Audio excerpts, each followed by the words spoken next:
भारताविरोधात चीनचा नवा डाव।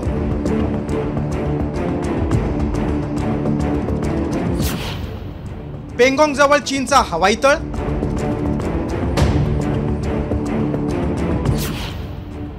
सॅटेलाइट फोटोतून धक्कादायक माहिती समोर।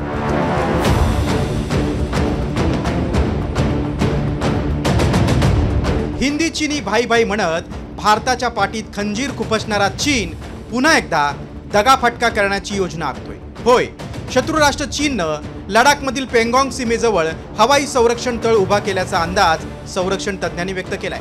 त्याचे सॅटेलाइट फोटो भारताच्या हाती लागलेत। हा सॅटेलाइट फोटो नीट पहा। हा भाग आहे लडाखमधील पेंगॉंग तलावाच्या पूर्वेकडचा। 2020 मध्ये भारत आणि चीनी सैनिकांमध्ये संघर्ष झाला त्या गलवान खोऱ्यापासून अवघ्या 110 किलोमीटर अंतरावरचा। हे फोटो इंडिया टुडे आणि अमेरिका स्थित व्हेंटॉर गुप्तचर संस्थेने प्रसिद्ध केले। मात्र या फोटोत नेमकं काय आढळून आलंय ते पाहूया।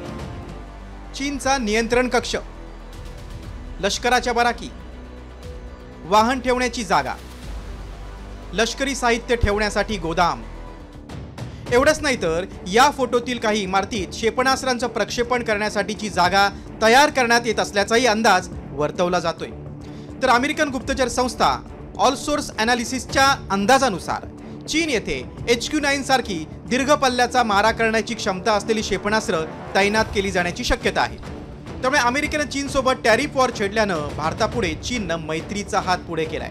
मात्र चीनकडून भारत 113 अब्ज डॉलरची आयात करतो। त्यामुळे अमेरिकेपाठोपाठ भारताची बाजारपेठ हातची जाऊ नये म्हणून चीन भारताला चुचकारतोय। मात्र शांततेच्या गोष्टी करणाऱ्या याच चीन्यांनी पाकिस्तानला भारताविरोधात युद्ध साहित्य दिलं होतं। आता अडचणीत असलेला चीन भारतासोबत शांततेच्या गोष्टी करत असला तरी सापाला दूध पाजलं तरी साप चावण्याचा गुणधर्म सोडत नसतो। हेच भारतानं लक्षात ठेवायला हवं आणि चीनबाबत सावध भूमिका घ्यायला हवी। ब्युरो रिपोर्ट, साम टीव्ही न्यूज।